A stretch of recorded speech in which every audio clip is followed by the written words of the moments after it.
What's up, everybody? This is Dominic D'Angelo of WrestleZone.com and MLW.com, and I am here with episode number 3 of the MLW Fusion Fight Report. So, welcome to the show. I just cover each weekend out the ongoings of Major League Wrestling. So, if you're not familiar with the show, I'd recommend maybe going back and at least listening to the first episode to get like a little rundown and overview if you're not familiar with Major League Wrestling. To just kind of get yourself a basis and stuff. I give a little bit of 101 there. And then I give a little like kind of asides about particular stars and stuff like that in episode 2 as well. But every week I give a recap of Fusion as well as just some of the ongoing news. Now, let me say, this past weekend happened to be War Chamber tapings, as well as Fusion tapings, which they do all at once. So, and that took place in Philadelphia. And to be honest, I did not read the spoilers because I don't want to ruin the surprise for myself. I typically am there, so I'm usually in on the spoilers. Like I know it as it goes on, but I wasn't there this time around. So I kind of wanted to take a step back and not spoil anything for myself. So I don't even know who the surprises are and who came out. I think we get a little bit of indication of who that may be. And if you look at the wrestling news, you probably already know who it might be. And it's pretty safe to assume who this person is. But I want to leave the element of surprise, not only to me because I think it's going to be fun, but to you guys too. If you do want to know the spoilers, we do, I believe, have them up on WrestleZone.com. And yeah, you can find them there and get the details if that's what you want. But I'm going to be spoiler free on this one. So for myself, mostly in particular, I'm a very selfish person. I'm just kidding. But so let's get to what else? What do I do? If I wanted to start off with anything in particular, not offhand, but I'm sure things might come up outside, and I'll take asides if need be. But let's get to the show itself this week. They did advertise that next week will be when they air the War Chamber match, so that's going to be big time, real big time for Major League Wrestling, and seeing what things go. And from this episode here, we're seeing a lot of things getting developed and teases being made, and a lot of stuff going on. So this week's episode starts off with Team Hammerheads, which is EJ Nduka, Alex Hammerstone, and Richard Holiday walking through the area of 2300 Arena.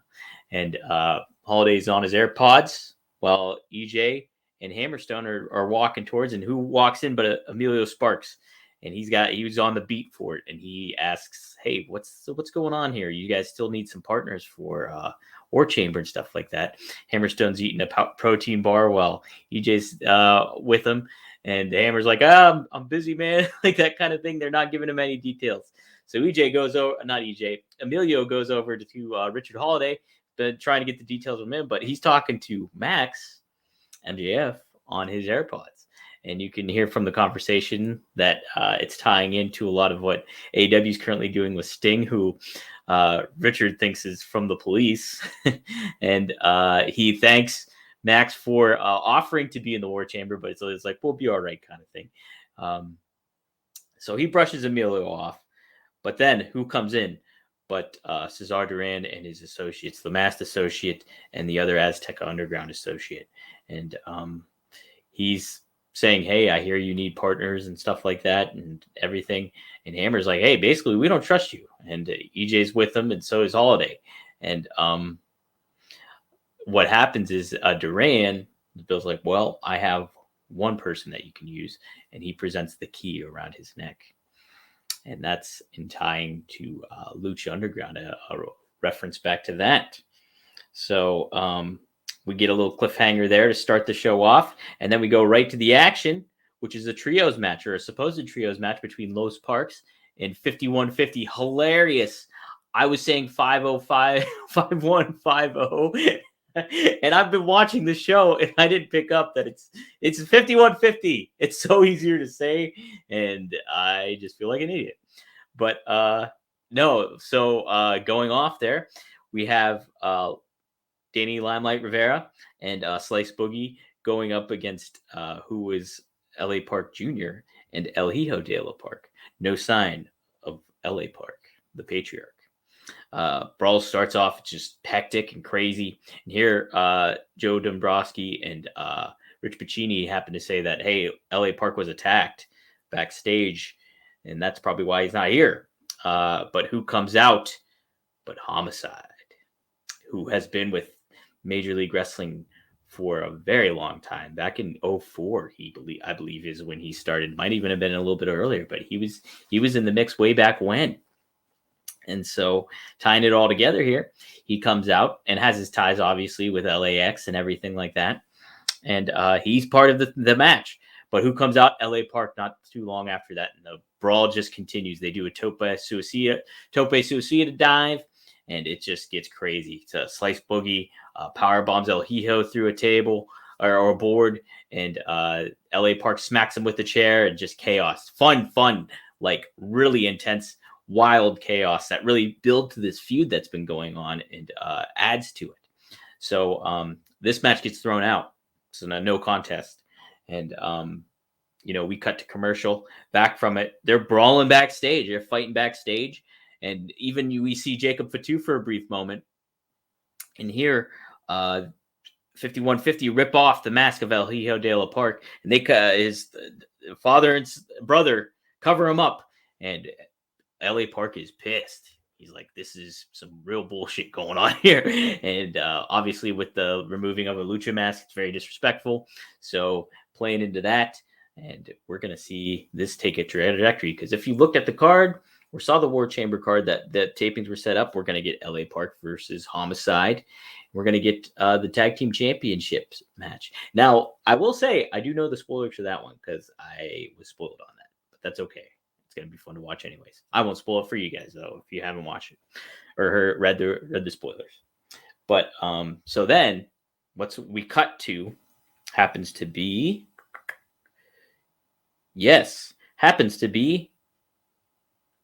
we get backstage. Yeah, Jacob Fatu. But then we get to match 2, which is a big 12-man elimination match. Is Beastman versus Kevin Koo, Gino Medina, KC Navarro, Akira Kwan, and King Mo tagging up all together against Zenshi, Warhorse, Savio Vega, Blue Meanie, Richard Holiday, and EJ Nduka. Now I was in the audio crowd for this one when they taped this one, and it was a fun and this was a big showcase of the judge EJ Nduka, as it should have been, and but everything got really well played out. I feel because started off that Kevin Koo eliminates Warhorse, and then in comes the judge, and he takes out King Mo right away, like spinebuster pins 1, 2, 3, takes out Kevin Koo 1, 2, 3. So right in succession, they were basically gone. And then we get Richard Holiday and Navarro going at it, and Navarro's he's amazing. Like to see him, he's such a get for Major League Wrestling that he's going to prove a lot of people and show a lot of people what he's capable of. But and then Navarro goes up against Zenshi, which is always fun. Zenshi's awesome. Like I love his unorthodox style and his just ability to do some really neat stuff in the ring and work with a lot of different range of talents and sizes and everything like that. He's been a stalwart for Major League Wrestling for quite some time, and it's deservedly so. So, but he gets eliminated when Beastman gets tagged in, who gives him a rolling cannonball in the corner, and he's out 1, 2, 3.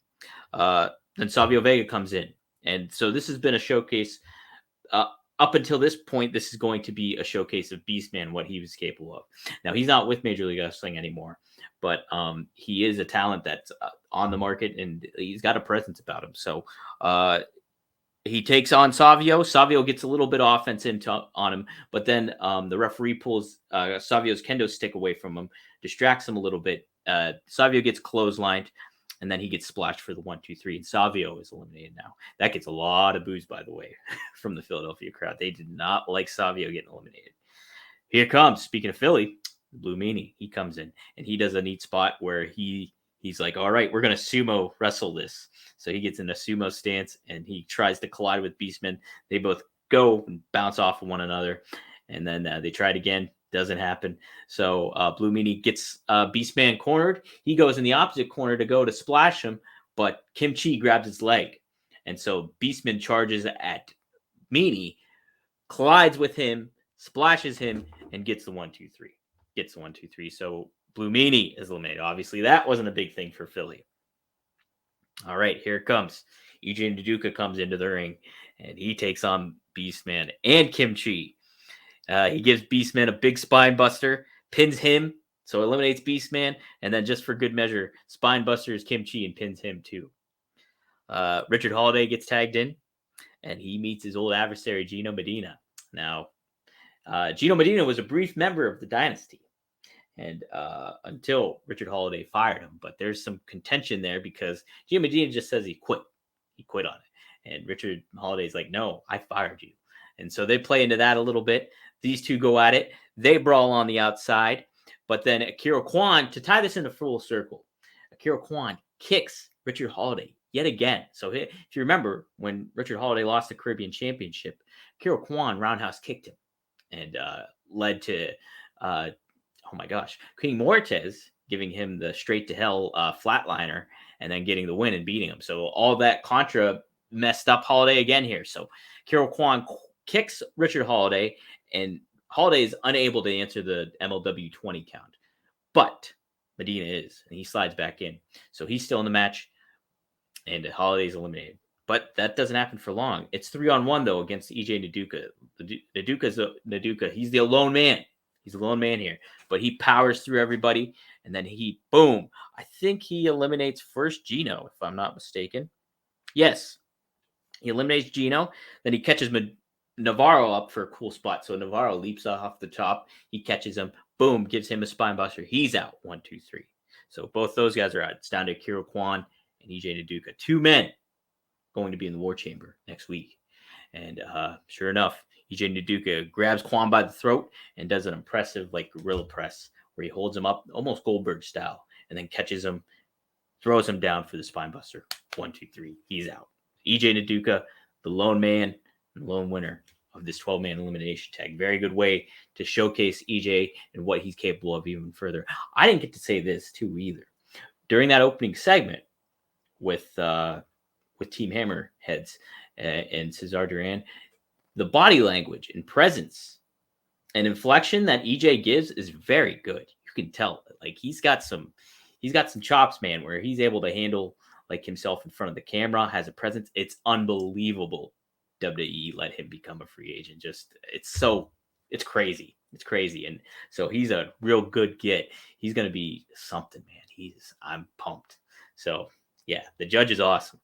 So very good showcase of him. They reveal that next week, Cesar Duran will have a big surprise during the War Chamber.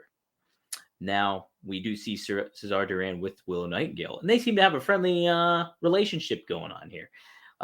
Nightingale, Cesar is about to make a proposition to her, but Nightingale's like, listen, I do have friends here, but it's all about making that featherweight title, and I'm here to make that title. So she makes her intentions clear. Duran's impressed by that and then compliments her hair. And then he gets interrupted by his masked associate, and he's got to cut the conversation short. So Fatu is in his office. Fatu's pissed. He wants that title shot still in that rematch. Well, Duran's up to some no good here. And he's indicated that earlier because he wanted to cause some dissension with Mads Kruger. I believe it was last week or the week before. And, Mads Kruger is like, I hold my alliance to Contra, and but I am a mercenary. So trying to cause some rift in the things. And he's not only doing that with Contra. We'll see that later on. But so they go. So Fatu's there, and he wants his rematch. But Cesar is like, hey, man, it's out of my hands.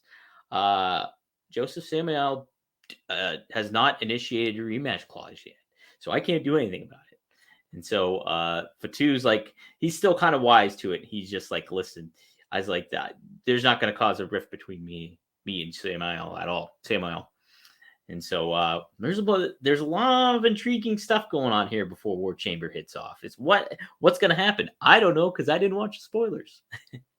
So I think this is the main event now coming up. Yes, it is. It's main event time. Oh, I didn't mention too that they did a teaser for Enzo showing up. And if you want, go back and listen to the second episode. I give my reasoning why Enzo's a good fit in Major League Wrestling, even if it's just for a one-off. But he's a great fit, and he incorporates the fusion aspect of what MLW has been about since its inception, basically. So go give a listen back to that one.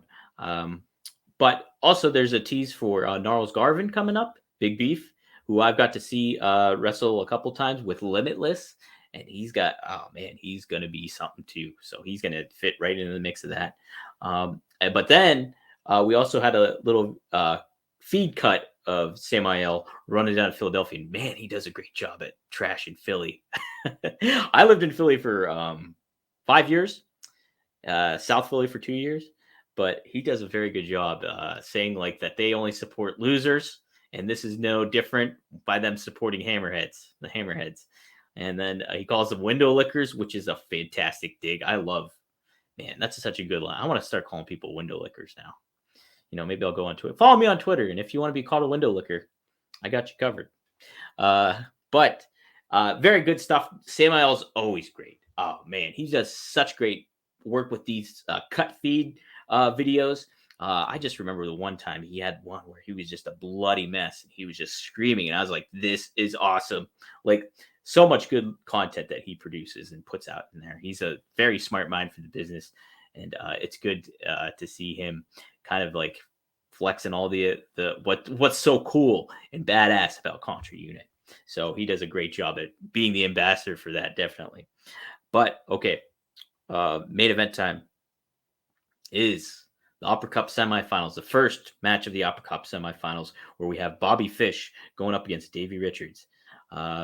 These two have a history with ROH and everything like that. Red Dragon, you think all about that kind of stuff. And the American Wolves. Here, they're facing one another. And Davey Richards offers a hand to Bobby Fish. They do a fist bump instead, and they get to the work. And it's mat wrestling and good technical stuff going on. And there's a neat spot where Bobby Fish is ringing the arm of Davey, and Davey rolls and flips out of it. If you're familiar with doing the test of strength and the revenge games and stuff like that, he does something to that effect and then kicks Bobby Fish in the arm, and it sends Bobby Fish outside, who has got to reset. Really neat moment there.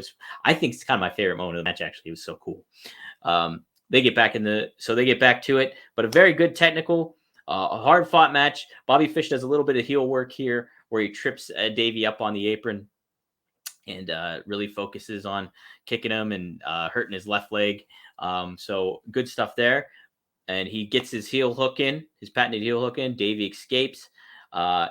Davey turns into an ankle lock here soon enough. Bobby Fish gets out of that. Davey hits a brain buster on him, and which I thought was the end of the match at that cover. And I was there for the match. I forgot what happened. But he covers. Bobby kicks out, and then but immediately Davey doesn't relent, and he gets the ankle lock on there, cinches it in. Grape finds the leg, punches away at it, and Bobby taps. And so that's the end of the match. And Davey Richards advances to the finals of the Opera Cup. Who will he face, though, is the question, because Calvin Tankman is set to fight TJP. Did that happen? Did that go down? I don't know, because I didn't watch the spoilers. And it could, because Alex Kane is the alternate, and there's been a storyline with that. So what is going to happen there? Overall, this was a really good show. Adds good build and stuff to War Chamber. Certainly creates intrigue for the Opera Cup. And something MLW is really great at is just building excitement for things and keeping the continuity with everything. Because you got to think too, these matches, Fusion and stuff, is taped. Sometimes in order, but other times it's okay, they'll do something here, and you're like, where's this going with that? But they make it all make sense in the end of things. They tie it all together. So If I have to give an MVP for this week, I will give it to EJ Nduka. It's just very good. Like I said, awesome in the opening segment there. Great showcase of him in the elimination tag. Again, a great way that they promote things MLW does. So very cool to see. I'm trying to think. Oh, also, I didn't mention this. Yoshihiro Tajiri, the middleweight champion, world middleweight champion, will be defending his title overseas in Japan. Should be pretty darn cool. Now, Hammerstone was known to do that too. He went on a tour for Pro Wrestling Noah, which is what I believe. No, they're doing it with All Japan this time around. But it's been cool to kind of get it helped build Hammerstone, and Hammerstone says that how much he loved wrestling in Japan, and he wants to do that again too. So it's being able to the MLW to take that title like international is great stuff, and adds to the stakes, adds to the prestige of holding the belts, and makes them more important. So very cool to see. Looking forward to seeing what goes with that. I'm trying to think if there was anything else very super newsworthy. Now I know, again, since I did not check in on spoilers and stuff like that, I don't really go by. There might have been some news developments and things like that, some reports of stuff going on. I'm not sure about those because I'm just remaining in the dark. So, but yes, overall good show. My MVP for this week, EJ Nduka.